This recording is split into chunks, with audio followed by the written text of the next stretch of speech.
Avant de recommencer, je vous ai écrit un courriel il y a quelques jours. Je vous confirme que, vous savez que comme je l'ai précisé au tout début de session, notre première rencontre, il y a des activités de prévues. Deux, vous allez pouvoir souder à l'arc et vous allez aussi couler de l'aluminium. Donc, l'activité de soudage à l'arc est prévue pour le 1er et le 8 octobre. Donc, pour votre groupe à vous, là, on est le 10. Donc, si on fait le calcul, là, ça tombe donc, je pense, c'est le 1er octobre pour vous autres. Donc, 10 plus 14, donc ça fait 24. Non, je pense que vous autres, vous allez tomber le 8. Peu importe, là. De toute façon, je vais vous écrire un nouveau courriel. Et l'activité de soudage, ça dure environ 1h20. Et puis, on a des contraintes de nombre d'étudiants respectés dans nos labs. Comme vous, votre groupe à vous, là, vous êtes environ 18-19. Fait que vous ne viendrez pas 18 élèves en même temps dans le laboratoire de soudage dans mon département. Je vais vous diviser en deux. Donc, donc parmi vous, là, il va y avoir la moitié d'entre vous qui vont faire l'activité à 3h05 cette journée-là. Et puis, l'autre moitié du groupe, vous allez vous présenter, vous, vers 4h30 au laboratoire. Donc ça, je vous donne un ordre, une idée générale de comment ça va fonctionner. Mais dans les détails, je vous écrirai éventuellement un message là, pour vous spécifier comment ça va fonctionner. Et puis l'activité de fonderie, elle, ben, parce que moi, j'ai plus de liberté au niveau du lab de fonderie, ça fait que ça, je pourrais peut-être la faire là, après la relâche, là, dans le courant du mois de novembre. On fera l'activité de fonderie. OK. Je vous précise aussi que j'ai mis la date de l'examen. Au départ, j'avais prévu le faire, j'envisageais faire l'examen partiel le 8, justement, mais étant donné que moi, avec les contraintes de local, je n'ai j'ai que 2 semaines pour faire mon activité de soudage, le 1er et le 8 octobre. Donc, l'examen, bien entendu, ne pourra pas avoir lieu le 8 octobre avant la relâche, pour ça que je vais la mettre tout simplement à notre retour de la semaine de relâche. Donc, 2 semaines plus tard. Donc, ça devrait tomber le 22 octobre. De toute façon, j'ai mis déjà la date d'examen dans le Léa. Donc, l'examen partiel sera le 22 octobre après la relâche. Je vais poursuivre le cours théorique en changeant un peu de sujet. J'aime ça, moi, des fois, alterner d'un sujet à l'autre pour changer un petit peu le mal de place, comme on dit, la dynamique du cours. Donc, j'ai commencé le cours avec l'aluminium, d'où vient l'aluminium. Après ça, j'ai fait la même chose avec le fer, les aciers. Là, je vais revenir dans l'aluminium. Okay? Puis là, on va approfondir un petit peu les différents alliages. Donc, du coup, qu'on est capable, on sait comment faire obtenir de l'aluminium métallique. Ben, avec les métaux, c'est toujours la même chose. C'était vrai avec les aciers. Il vous expliquait que pour rendre les aciers plus résistants, il faut ajouter des éléments d'alliage. C'est le carbone, dans le cas des aciers, qui a le rôle principal en termes de gain de résistance mécanique. Les autres éléments d'alliage sont là pour aider le carbone à durcir l'acier. Avec l'aluminium, c'est différent. Donc, il n'y a pas d'éléments comme le carbone qui vont permettre, qui vont durcir le fer de la façon dont le carbone le fait dans les aciers. On va encore recourir aux éléments d'alliage, mais les résultats vont être moins spectaculaires que ce qu'on est capable d'avoir avec les aciers. Donc, de manière très générale, là, les alliages d'aluminium, en moyenne, sont moins résistants que les aciers. Par contre, l'avantage, on le sait très bien, vous le savez, que l'avantage aluminium par rapport aux aciers, c'est en termes de légèreté. L'aluminium, comme on l'a vu précédemment, il est 2,5 fois plus léger que l'acier. Donc, ce qui rend intéressant son utilisation, notamment dans le domaine du transport. Et l'autre qualité de l'aluminium par rapport aux aciers, c'est que l'aluminium, de manière générale, il est plus facile à mettre en forme. Que ce soit les opérations de mise en forme par des formations plastiques ou les opérations de fonderie, c'est beaucoup plus facile avec l'aluminium.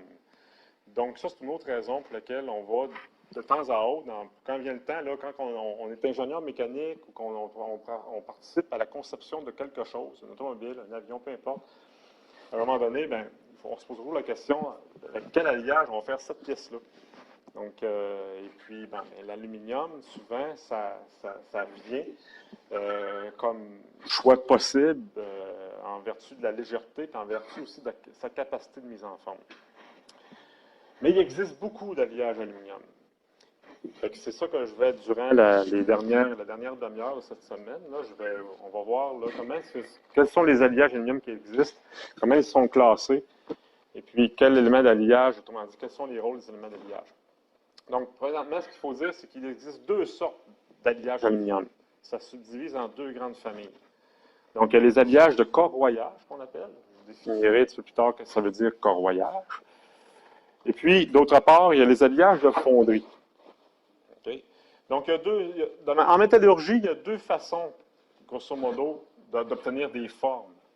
Soit, autrement dit, le métal reste solide et qu'on le déforme plastiquement, ou soit qu'on le met à l'état liquide et qu'on le déverse dans un moule. Okay? Donc, là, ben, il y a des alliages qui sont destinés à être mis en forme par corroyage, d'autres alliages qui vont être conçus, eux, pour être coulés. Donc, que signifie corroyage? On va commencer par les alliages de corroyage. Donc, le terme corroyage signifie déformation plastique. En métallurgie, là, le mot corroyage, c'est une autre façon de dire déformation plastique, tout simplement. Ça peut être à chaud, à froid. Ça inclut les deux. Corroyage. Comme tantôt, quand on parlait du laminage à chaud, de l'acier, pour faire de la tôle ou des poutrelles en hache hantée, du fil, du câble, c'était toutes des opérations de corroyage. Le laminage, c'est une méthode de corroyage. Parce qu'il y a d'autres façons de faire des mises en forme. Ce n'est pas rien que le laminage. Donc, justement, il y a le laminage. Okay? Mais il y a d'autres façons. Il y a d'autres procédés comme l'extrusion. L'extrusion, ça consiste à prendre un morceau, comme une billetron, par exemple, et à pousser dessus et à forcer le passage à travers une matrice pour obtenir une forme précise, comme les cadres de fenêtre. Ça, c'est une forme de déformation plastique, l'extrusion. Il y a les tirages, comme j'ai parlé tantôt, le fil d'acier qu'on obtient en tirant sur la tige à travers une matrice pour amincir la section. Ça, c'est de l'étirage. De l'emboutissage, que j'ai fait référence plus tôt cet après-midi, comme par exemple les casseroles de cuisine. On a une tôle, le piston rentre dedans. Ça, c'est de l'emboutissage. J'aurai l'occasion la semaine prochaine, là, dans le cours, vous ne serez pas là vous autres, mais vous le verrez dans la vidéo, je vais accorder un certain nombre de minutes dans le cours pour aller chercher, pour parler de chacun de ces procédés de déformation plastique-là un peu plus en détail. Il y a le forgeage aussi, qui consiste avec un piston à écraser un morceau de métal pour obtenir une certaine forme. Donc, entre autres, les roues de voiture en acier sont effectuées par forgeage, tandis que les roues en aluminium, les autres, sont obtenues par fonderie. Et, bon, ben c'est ça, c'est les principaux. Ah oui, puis il y a le pliage aussi, ou le cintrage, pliage, qui consiste simplement à plier, comme une feuille de papier, on va plier de la tôle. C'est une autre façon de faire de déformation plastique. OK. Classement des alliages de corroyage. Donc, du coup, on sait qu'il y a deux grandes familles. Bien, cet après-midi, je vais me concentrer uniquement sur les alliages de corroyage. Les alliages à fonderie, ça, je verrai ça la semaine prochaine. Donc, les alliages de corroyage, eux-mêmes, se subdivisent en plusieurs catégories. Deux autres. Il y a les alliages avec traitement thermique. Qu'est-ce que ça veut dire tout ça? Je vais vous l'expliquer un petit peu, ce que ça veut dire par ce terme-là. Et les alliages sans traitement thermique. Excusez si ce n'est pas clair, j'ai bien choisi ma couleur, j'aurais pu prendre du jaune. Et puis, dans les alliages avec traitement thermique, ça se subdivise encore en familles, qu'on appelle des séries. Là, ça porte des numéros. La série 2000, la série 6000 et la série 5000, ce sont des groupes d'alliages qui font partie de la famille des alliages avec traitement thermique. Et les alliages sans traitement thermique, c'est 4 autres séries. Donc, les séries 1000, 3000, 4000 et 5000. Donc, ce sont des subdivisions. Okay. Traitement thermique, c'est quoi? C'est une opération qui va servir à durcir les alliages. Donc, je l'ai peut-être déjà mentionné la semaine dernière, je pense que je m'en souviens d'avoir mentionné ça dans mon cours avec l'autre groupe, c'est que pour obtenir des alliages plus résistants, mais autrement dit, de manière générale, pour qu'un métal puisse nous offrir de la résistance mécanique, ça prend deux conditions. Ben, ça prend deux préalables. Ça prend des éléments d'alliage à l'intérieur, mais ce n'est pas suffisant. Il faut aussi que ces éléments d'alliage-là soient organisés de telle façon que le métal va être plus dur. Et pour les organiser, ça prend des traitements thermiques qui consistent à chauffer le métal pendant un certain temps, puis à le refroidir plus ou moins vite. Donc, ça va permettre une certaine organisation des éléments d'alliage qui va donc entraîner un durcissement. Donc, ça prend les deux. C'est comme un gâteau. Okay? Un gâteau, c'est ça. Si on veut avoir la texture classique d'un gâteau, ben, il faut ajouter les ingrédients, il faut le cuire aussi. Okay? C'est la même chose avec les métaux, avec les alliages métalliques. C'est la même chose jusqu'à un certain point. Il n'y a pas de levure dans les métaux pour faire lever la pâte. Mais bon, c'est une image là, pour essayer de faire comprendre. OK. Tous ces alliages se distinguent par le principal élément d'alliage qu'ils contiennent. OK. Qu'est-ce qui distingue par rapport à la série 2000, la série 6000, la série 6000?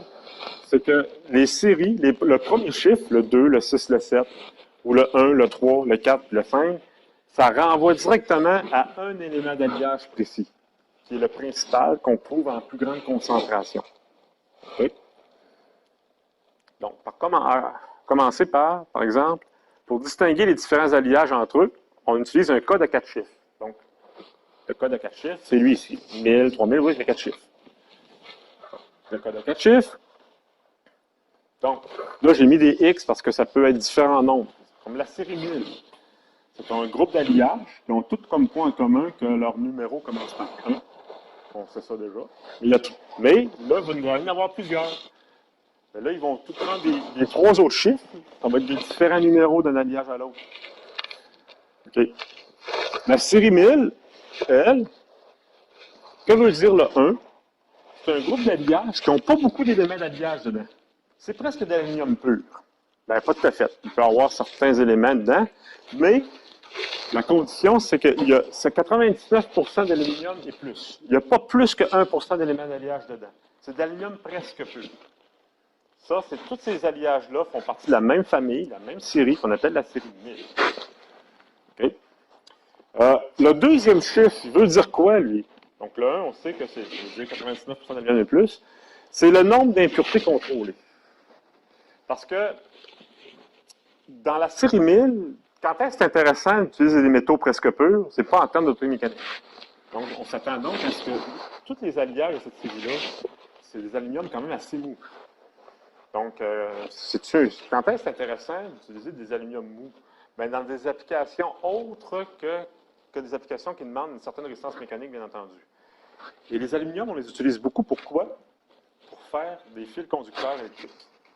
La résistance mécanique, c'est moins important, même des fois, dans certains cas, pas du tout important. Là, c'est la conductivité électrique qui est importante.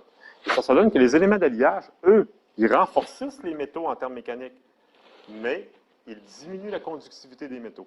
Donc, lorsqu'on veut fabriquer un aluminium, très bon conducteur électrique, la résistance mécanique, c'est pas très important. Là, on va y aller dans la série 1000, puis on va s'intéresser aux impuretés, okay, qui affectent beaucoup la conductivité électrique. Donc là, on va se servir du deuxième chiffre pour préciser combien d'impuretés on a enlevé pour améliorer la conductivité électrique. En résumé, c'est ça.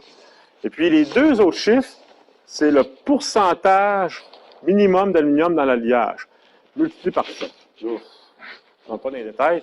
Mais autrement dit, on sait que le 1, c'est 99% d'aluminium et plus. Mais ça peut être 99,5, ça peut être 99,2, ça peut être 99,1. Bien, on le précise avec les deux chiffres. Si c'est 99,5, le 0,5, il est multiplié par 100, ça fait 50. On va avoir 50 ici. C'est ce que ça veut dire, tout simplement. OK. Maintenant, j'avance un peu plus loin. La série 2000 à 8000. OK. Le premier chiffre, ça veut dire qu'il renvoie à un élément d'alliage en particulier. OK. On va voir tantôt tous les éléments d'alliage. C'est l'alliage, autrement dit, ça renvoie directement à un élément d'alliage, un métal, qui agit comme un élément d'alliage principal. Ça veut dire qu'on trouve en plus grande concentration. Donc, ça va de 2 à 8. Le deuxième chiffre que vous voyez ici, ça veut dire, ça c'est un chiffre arbitraire. Okay? Il n'y a pas la même signification que pour la série 1000. La série 1000, c'est le nombre d'impuretés contrôlées. Et le deuxième chiffre dans les autres séries, ça n'a rien à voir avec des impuretés. C'est tout simplement une façon pour distinguer des alliages parmi les autres. Donc, c'est l'alliage original 1 à 9 avec des modifications. Puis les deux autres chiffres ont à peu près le même rôle que le troisième. C'est arbitraire complètement. Il sert juste à distinguer un alliage de la même, deux alliages d'une même série, tout simplement. C'est un peu comme un numéro d'assurance sociale. Quand vous attribuez un numéro d'assurance sociale, c'est un numéro complètement arbitraire. Ça n'a rien à voir avec votre date de naissance, ou votre grandeur, ou votre quotient intellectuel. Ça n'a rien à voir avec ça. C'est un chiffre arbitraire que vous avez attribué de taxe. C'est un peu ça ici. C'est que, à un moment donné, parce que là, on développe tellement d'alliages d'aluminium, pour les distinguer les uns des autres, on leur donne un numéro pour. C'est tout simplement tout ça. Ça va? Que veulent dire le premier chiffre exactement? Bien, on le sait déjà. La série 1000, ça veut dire que c'est 99% d'aluminium et plus. 1% d'impureté maximum. Le 2, quand c'est la série 2000, ces alliages-là ont tout en commun d'avoir le cuivre comme principal élément d'alliage. Okay? Donc, c'est le cuivre ici. Et très souvent, on ajoute ici le magnésium. Le magnésium va très souvent accompagner comme principal élément d'alliage le cuivre dans ce groupe d'alliages-là. Et par définition principale, c'est vraiment le cuivre, parce qu'il y a beaucoup d'alliages qui contiennent du cuivre à l'intérieur. On peut ajouter d'autres métaux aussi pour obtenir généralement l'aluminium. Le manganèse. Le même manganèse qu'on ajoute dans l'acier. On peut aussi l'ajouter dans l'aluminium. Ça donne toute une famille d'alliages qui ont comme en commun d'avoir le numéro 3. On identifie par le numéro 3, on les appelle la série 3000. Ce sont tous des alliages qui ont comme principaux éléments d'alliage le manganèse mélangé à l'aluminium. 4000, beaucoup plus rare. J'en parle presque pas, mais c'est des alliages qui contiennent que du silicium. Dans les alliages de fonderie, ils sont les plus utilisés, mais dans les alliages de corroyage, ils ne sont presque pas utilisés. C'est pour ça que j'en parle pas trop. On va en reparler des alliages aluminium-silicium pour les alliages de fonderie la semaine prochaine. Un autre alliage très utilisé, c'est que si on décide d'ajouter du magnésium comme principal élément d'alliage, là, ça débouche sur une autre série. On lui donne le numéro 5, c'est la série 5000. Ça veut dire que c'est magnésium le principal élément d'alliage. Et puis là, ben, les métallurgistes se sont aperçus aussi que quand on combinait les deux, magnésium et silicium, on obtenait vraiment un gain de résistance mécanique très important quand les deux sont présents. Donc, c'est un peu comme un mix entre le 4000 et le 5000. Et là, les métallurgistes ont décidé qu'il y ait leur propre série à eux, la série 6000, donc magnésium et silicium. Ça prend vraiment les deux, là, pas rien qu'un des deux. Après ça, on a la série 7000. Là, c'est le zinc. Très souvent le magnésium. Il y a certains alliages qui ne contiennent pratiquement pas de magnésium, mais ils ont tous en commun d'avoir comme principal élément d'alliage le zinc dans l'aluminium. Donc ça, c'est... Puis là, il y a le 8000, mais ça, je n'en parle pas parce que il s'est développé avec les années d'autres alliages avec du sodium, par exemple, ou d'autres comme élément principal, mais ça, c'est trop spécifique. Des applications très pointues. Fait que j'en parle pas. Donc ça, c'est les principaux. Donc, rien de mieux qu'un exercice pour assimiler le tout. Okay, on va faire un exemple. Par exemple, lorsque on a cet alliage-là, le AA1145. AA, ça veut dire quoi? C'est tout simplement le système. Qui a décidé que ça allait être un 2, ça allait être le cuivre? Qui attribue les numéros? Ben, c'est l'association des producteurs d'aluminium aux États-Unis qui décide de ça. On les a fait Aluminium Association. AA, c'est ce que ça veut dire. Donc, c'est Alcoa, entre autres, Alcan. Alcan, ça veut dire Aluminium Canada, mais ça n'a jamais appartenu des Canadiens. C'est Alcoa, c'est les États-Unis, c'est à Pittsburgh. Mais c'est un regroupement de producteurs d'aluminium nord-américains, le plus souvent du temps américain. Donc, c'est pour ça que c'est un système de désignation qui leur appartient. Fait que quand on met des chiffres comme ça, il faut dire c'est de quelle association, d'où ça vient le système. C'est pour ça que c'est écrit AA. AA 1145, ça n'a rien à voir avec les alcooliques anonymes. Et puis bon, qu'est-ce que ça veut dire le 1145? Ça veut dire quoi? Ben, là, on voit que le 1, c'est la série 1000. Okay? Donc, c'est aluminium de pureté commerciale. On va faire un autre exemple avec une 61 aussi. Aluminium pur, pas tout à fait pur. Okay? Pas tout à fait pur, parce qu'il y a un 45 ici. Mais le 1, il dit, le 1, ça veut dire, ça peut être 0. Ça, 0, ça veut dire qu'il n'y a pas d'impureté contrôlée. Mais il y a un 1. Ça veut dire qu'il y a un élément, dans le traitement d'aluminium, on a fait un traitement spécifique pour enlever une certaine impureté. Ça peut être du sodium, ça peut être du calcium, dans le but d'augmenter la conductivité électrique. C'est la raison pour laquelle on va enlever des impuretés de l'aluminium, c'est pour augmenter la conductivité électrique. Donc, il y a un 1, ça veut dire qu'il y a eu un traitement qui a été fait dessus. Donc, une impureté contrôlée. Et le 45, ça veut dire que l'aluminium, il est à 99,45 %. C'est ça que ça veut dire. Donc, 0,55 % d'impureté. Donc, 99,45 % d'aluminium. C'est un exemple. Le 60-61, ça c'est un autre alliage. Un des plus utilisés. On fabrique plein d'affaires avec cet alliage-là. Des tubes de raquettes, des cadres de vélo, des lampadaires. On fabrique tout ça. Donc, 60-61, 6, ça veut dire 6000. Ça veut dire c'est magnésium-silicium comme principal élément d'alliage. C'est ce que ça veut dire, un alliage magnésium-silicium. Le 0, ben, c'est une classe secondaire. Ça veut dire que c'est un chiffre qu'on prend pour sous-classer parmi. Ils ont des points en commun, c'est qu'ils ont des zéros. Par exemple, il y a certains alliages 61 qui vont contenir du chrome. Ben, ceux qui ont un 0, par exemple, n'en contiennent pas. C'est un exemple. Le 61, c'est carrément arbitraire. C'est juste pour l'identifier comme un numéro d'assurance sociale. Tout simplement. Ça ne veut pas grandir. C'est un code d'identification. Ça n'a rien à voir avec Oui, ça a à voir avec la composition chimique, ça me permet de distinguer, mais c'est pas un chiffre qui, comme le 45, veut vraiment dire 0,45 % d'impureté. Tandis que le 61 ne veut pas dire quelque chose du genre. Donc, qu'est-ce qu'on fait avec du 1145? Ben, entre autres, on fabrique du papier d'aluminium. Mais là, vous allez me dire, ah ouais, on sert du papier d'aluminium pour conducteur électrique. Non. Sauf que les impuretés, en même temps, okay, le problème avec la conductivité électrique, c'est que si l'aluminium contient trop d'impuretés, on ne sera pas capable de faire la feuille. Parce que la feuille d'aluminium est tellement mince que les impuretés vont faire des rayures sur la feuille, puis ça va déchirer au laminage. Fait que là, on va faire avant de laminer, avant de couler les brames, on va enlever certaines impuretés qui pourraient gêner la réalisation du laminage pour obtenir des épaisseurs aussi faibles que ça. Donc ça, c'est fait par laminage à froid, bien entendu, parce que ça rend capable de maintenir un morceau. Remarquez hein, que le fait, je ne sais pas si vous avez tout à fait compris, quand je parlais dans l'heure précédente du fait que quand la pièce devient de plus en plus mince, la chaleur s'évacue plus rapidement, puis que le morceau devient de plus en plus froid facilement. Autrement dit, vous n'avez qu'à faire l'expérience, mettez une feuille d'aluminium dans un four à 450 degrés C, okay, comme vous faites des patates au four, je ne sais pas trop, là, vous recouvrez une papier d'aluminium, vous faites de la bouffe des fois chez vous, de la lasagne chauffée au four, bon, vous faites de l'aluminium par-dessus. Là, vous retirez ça, mettez juste un papier d'aluminium dans le four, 450 degrés C pendant 20 minutes. Ne m'enlève pas la feuille d'aluminium, par exemple. Après ça, ouvrez la porte, tirez la grille, vous pouvez prendre la feuille d'aluminium dans vos mains sans vous brûler. La feuille d'aluminium est tellement mince que la chaleur n'est pas capable de rester. Dans une mini fraction de seconde, la chaleur est évacuée.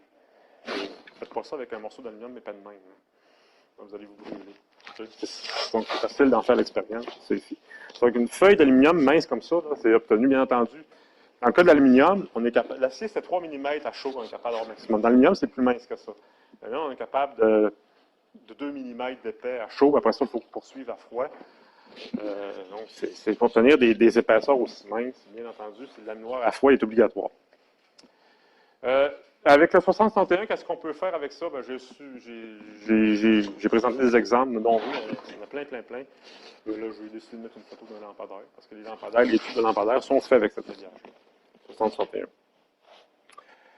Ah, aussi, vous avez un tableau ici. C'est quoi ce tableau-là? Ben, c'est un résumé. Soit dit en passant, vous n'avez pas de chiffres à apprendre par cœur dans le tableau pour l'examen. Okay? C'est juste pour avoir une idée, un petit peu mieux comprendre l'effet autrement dit, avoir une idée de comment les alliages d'une même série entre eux peuvent se distinguer. Comme par exemple, vous avez tous des alliages, vous avez deux alliages à série 6000 ici. Le 60-05, le 62-05. Regardez, en termes de composition chimique, ben, ils diffèrent. Au niveau du silicium, c'est pas mal pareil. Mais au niveau du magnésium aussi, 0.4 à 0.6, 0.4 à 0.6. Soit dit en passant, là, ça me permet aussi d'expliquer quelque d'autres choses, c'est que en métallurgie, par exemple, un 60-05, il doit avoir une certaine teneur en silicium. Mais ça ne prend pas un chiffre précis. C'est une fourchette. Ça prend un minimum et un maximum. Comme par exemple, le 60-05, sa teneur en silicium doit être contenue entre 0.6 et 0.9 %. Donc, vous voyez que c'est quand même, la marge est quand même assez grande. Tant aussi longtemps que le silicium, la teneur de ce qu'une aluminerie fait est contenue à l'intérieur de ça, il va avoir le droit de l'appeler 60-05. Mais si par exemple une aluminerie, elle se trompe, l'opérateur est dans l'une, il met trop de silicium. Là, ben, au spectromètre, parce que c'est un instrument qui est capable de mesurer la composition chimique du métal qu'on produit, il mesure 1.4. Ben là, on est dans le trou. On n'a plus le droit de l'appeler 6005. Puis le client qui avait acheté ça, lui, on ne peut plus y vendre. Il va falloir recommencer nos charges pour. Et puis là, ben, là, on vient de faire. Comment, l'ingénierie va être poignée qu'une charge qui n'est pas bonne. Ce qu'ils vont faire pour le même, ils vont leur retourner à couler, puis on perd de l'argent. Mais les alumineries, les aciéries ont des marges de manœuvre. En autant que le silicium soit contenu entre ça et ça, on est correct. C'est vrai pour tous les éléments. Mais là, si on compare les deux, par exemple, ici, ben, vous voyez, le cuivre est identique, le magnésium identique. Oups! 62,05, puis il est différent de 60,05 parce qu'il y a plus de zinc dedans. Il y a moins de chrome, malgré que les tolérances sont plus, il peut en avoir plus, ça ne dérange pas. Puis le fer, c'est 0,7 max, lui c'est 0,35. Le fer, soit dit en passant, c'est jamais un élément d'alliage à l'aluminium. Le fer, c'est comme le soufre et le phosphore dans l'acier. Ce sont des impuretés indésirables, très indésirables. Il n'y a aucun bénéfice apporté par la présence de fer dans l'aluminium. Ce que ça fait, le fer, c'est que ça ne rend pas les aluminiums fragiles, contrairement au soufre et au phosphore dans l'acier, mais ça réduit de manière très, très spectaculaire la résistance à la corrosion des aluminiums. Puis ça peut aussi, ça rend plus difficile certaines opérations de mise en forme. Comme par exemple, s'il y a trop de fer, on ne sera pas capable de faire du papier d'aluminium non plus. Mais en plus, l'aluminium perd beaucoup de sa résistance à la corrosion. Donc le fer, c'est un poison dans l'aluminium. Donc, il y a des travailleurs syndiqués dans les alumineries qui le savent très bien. Ils s'en servaient comme moyen de pression contre les compagnies. Ceux qui travaillaient à proximité des cuves, souvent, ils prenaient des morceaux d'acier, du fer, tout ça partout, des morceaux de fer, des baudes, ils pitchaient ça dans les cuves pour contaminer tout l'aluminium d'une production de 2 semaines. Les patrons n'étaient pas contents. Ça arrivait très, très, très souvent. C'était un moyen de pression syndicale de mettre du fer dans les cuves d'électrolyse parce que la charge de scrap, c'est pas celle parce que tu ne peux pas t'embarrasser du fer. Le soufre et le phosphore dans l'acier, comme je l'ai expliqué précédemment, on peut l'enlever. Tandis que le fer d'aluminium, tu ne peux pas enlever ça. Il n'y a pas de moyen encore aujourd'hui de procédé chimique qui permet d'enlever le fer d'aluminium. La seule façon de régler le problème, c'est de. Mettons, on a une charge contaminée, on a de l'aluminium contaminé en fer. La seule façon pour perdre cet aluminium-là, c'est de le mélanger avec de l'aluminium propre, de façon à baisser la concentration. Comme ça, ben, on peut, comment dire, diluer le fer dans d'autres produits, dans des volumes plus importants, pour être capable de baisser le fer à des teneurs plus faibles pour pas que ça dérange. C'est un problème de plus en plus important parce que dans l'aéronautique, les pièces, la qualité des pièces est extrêmement importante. Okay? On comprend pourquoi, à cause de la sécurité dans les avions. Et il ne faut pas que les pièces commencent à montrer des défaillances dues à la présence de fer trop important, parce que quand même, les pièces d'aluminium d'un avion, c'est soumis à des intempéries. Donc, si l'aluminium perd sa résistance à la corrosion, ben, ce qui va arriver, c'est qu'il va y avoir des fissures qui vont se créer sur les ailes, sur différentes structures, puis là, les avions vont commencer à s'écraser. Donc, ça, c'est un problème qui devient de plus en plus criant dans l'industrie parce que ça donne que la Chine produit beaucoup d'aluminium depuis quelques années, et on a remarqué que l'aluminium chinois était souvent contaminé en fer.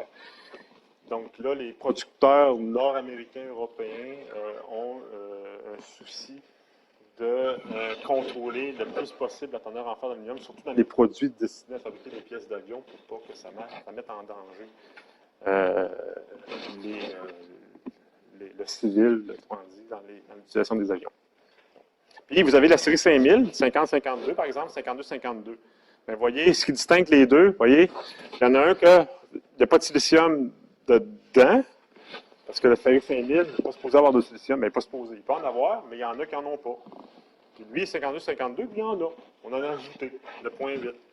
Donc, vous voyez, c'est comme ça que vont se distinguer les alliages d'une même série les uns par rapport aux autres. Et bien entendu, ben, la série 5000, elle, vous remarquez qu'à la base, ce sont des alliages aluminium-magnésium. Donc, regardez les teneurs en magnésium, là, ça tourne presque à 3 tandis que dans la série 6000, il y en a aussi du magnésium, parce que c'est des alliages magnésium, mais il y en a beaucoup moins dans la série 6000 du magnésium. Il y en a plus dans les séries 5000. OK. Là, je vais aller un petit peu plus en détail là, sur la série 1000, des exemples d'utilisation, par exemple. Qu'est-ce qu'on fait avec les alliages de série 1000? Donc, on se rappelle, la série 1000, ce sont des alliages de pureté commerciale qu'on appelle. C'est 99% d'aluminium et plus, moins de 1% d'impureté.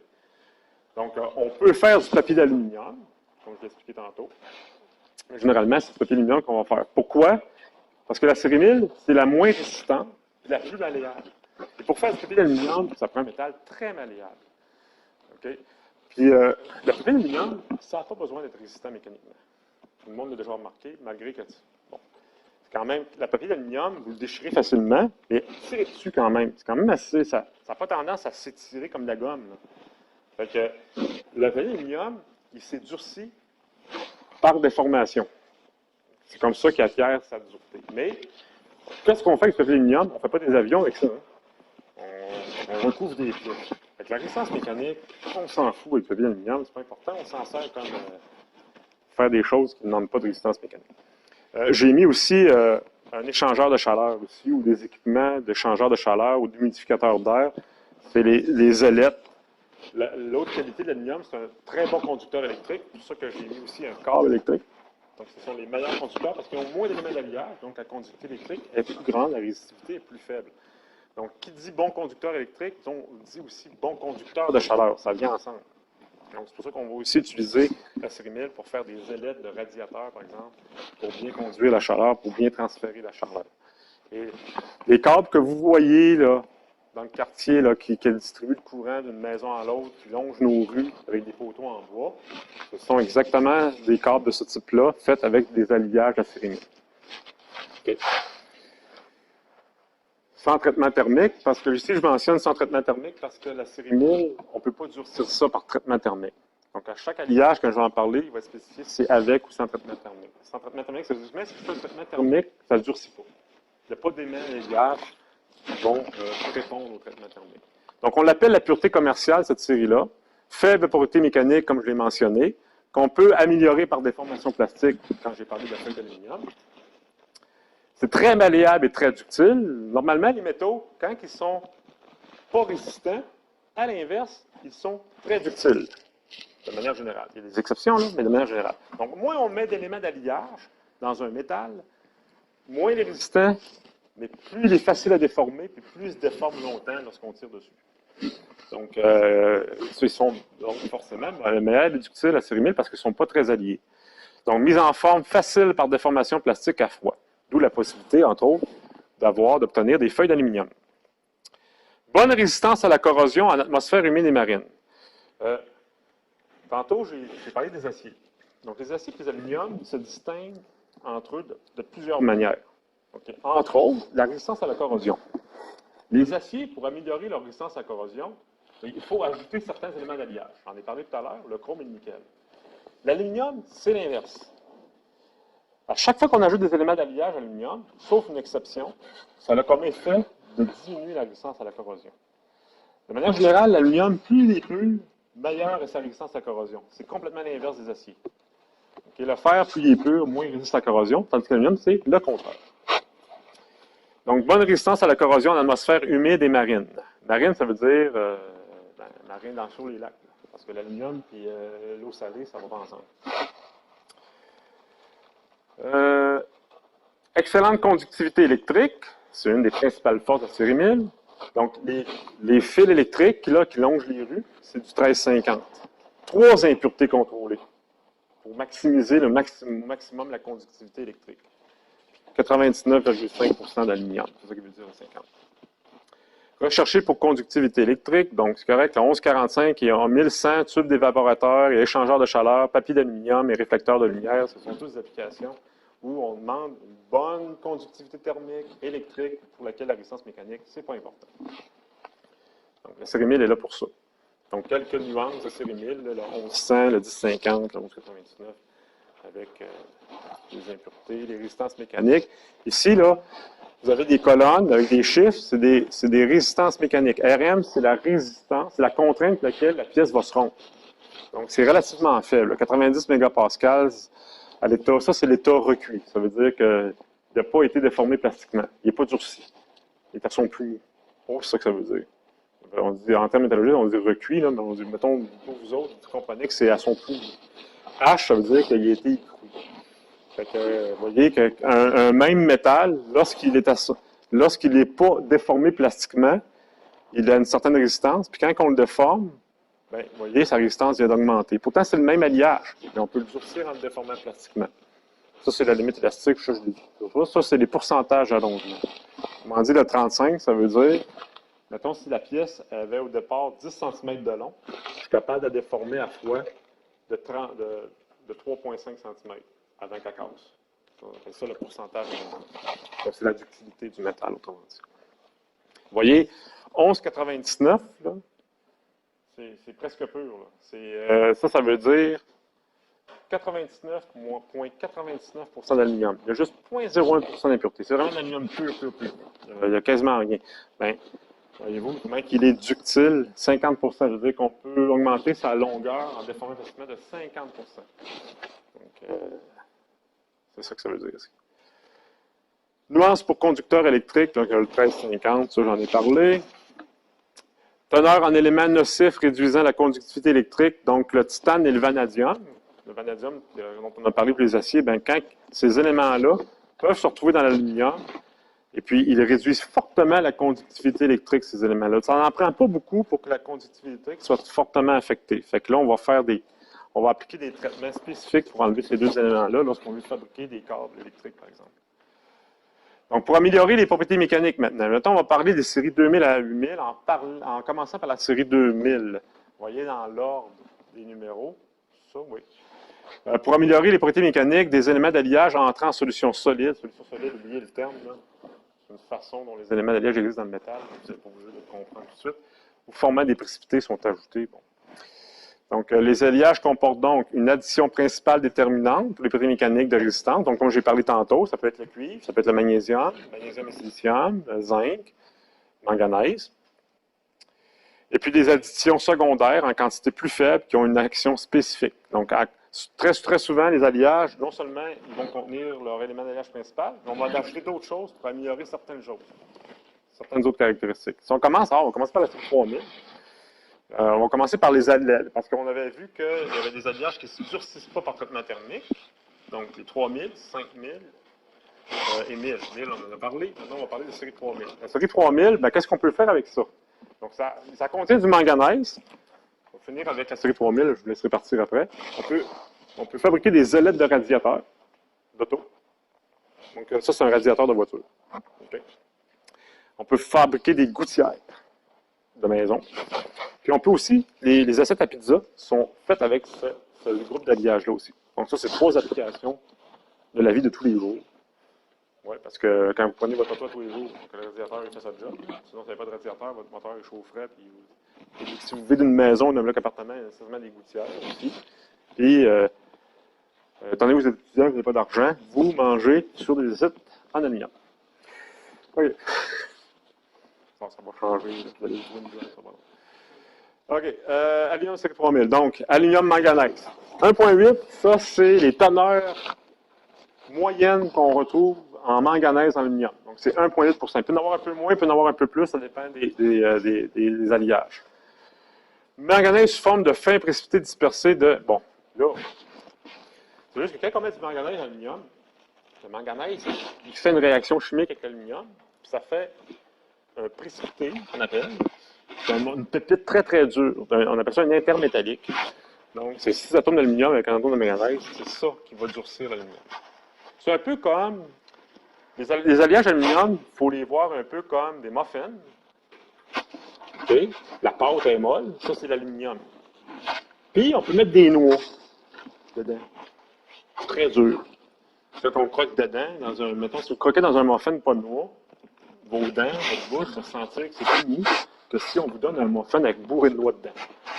Donc, quand on ajoute des éléments d'alliage, ces éléments d'alliage-là, avec l'aluminium ou avec d'autres éléments d'alliage, ils vont se lier ensemble pour faire des pépites dures. Ça durcit l'alliage. Donc, quand le cas du manganèse, ça fait des pépites de ce molécule-là, et l'alliage devient plus résistant. Voilà. Je vais terminer ça là-dessus, parce qu'il est déjà mon quart. Donc, au plaisir de se revoir dans 2 semaines. Portez-vous bien, soyez prudents. Pas trop quoi dire, moi, à la fin d'un cours. Là, vous allez me dire, ben, t'as rien qu'à arrêter de parler. Ouais, c'est correct. Arrêtez de parler. Avant de recommencer, je vous ai écrit un courriel il y a quelques jours. Je vous confirme que Vous savez que, comme je l'ai précisé au tout début de session, la première rencontre, il y a des activités